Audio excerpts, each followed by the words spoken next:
Civil unrest in Venezuela as the country continues its slide into a socialist black hole.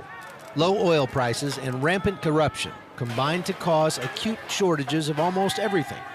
The nation's capital, Caracas, is now the most violent city in the world, with more murders last year in this one city than in all the countries of the European Union put together.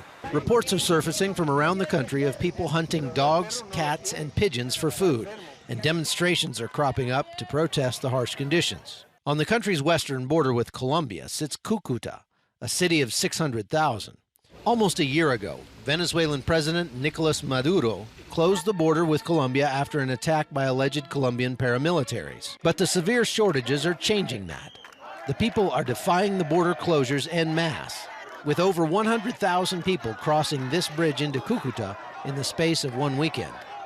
Thousands of people are streaming back across the border into San Antonio, Venezuela, after coming across into Colombia yesterday to buy things that they just can't get anymore in Venezuela. Things like toilet paper, toothpaste, rice, sugar, very simple everyday items. But they're saying that the stores there are empty and the people are going hungry.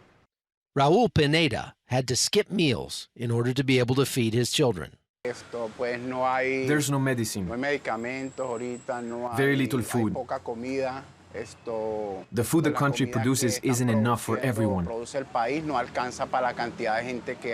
Several months ago, Raul escaped with his wife and children to Colombia. Since the border is closed, we had to pay a bribe to cross, and our family stayed behind. But the situation isn't much better for Venezuelan refugees inside Colombia. Jobs are so scarce that many turn to prostitution or crime, while those who bring money with them find that it doesn't last long. 1 month's pay only covers about 2 days of food. This brings to light a bigger problem. Many Venezuelans cry for joy when they see fully stocked shelves in Colombia, only to cry again when they find out how little their money will buy. Marlenis Peña's grocery store sits only a few hundred meters from the border crossing. She's doing a very brisk business.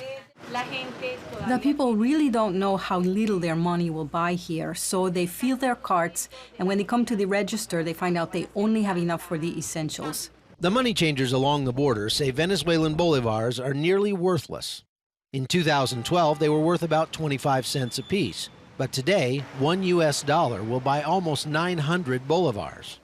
As hyperinflation sets in, experts are predicting a 1,600% increase in inflation next year, which means a dollar could buy as many as 90,000 bolivars. He says to buy a loaf of bread, I would almost need a bag full of this currency in Venezuela. The only problem is there isn't any bread in Venezuela, and that's why the people are coming across the border here to Colombia. Local churches are stepping in to help with care packages and even provide housing for their neighbors who are in need. In the meantime, Colombia and Venezuela are in talks to reopen this border crossing as a humanitarian corridor on a more permanent basis. At first, it was a little difficult, but thanks to God and to the church that helped us to be able to live here, well, here we are. From Cúcuta, Colombia, I'm Chuck Holton for CBN News.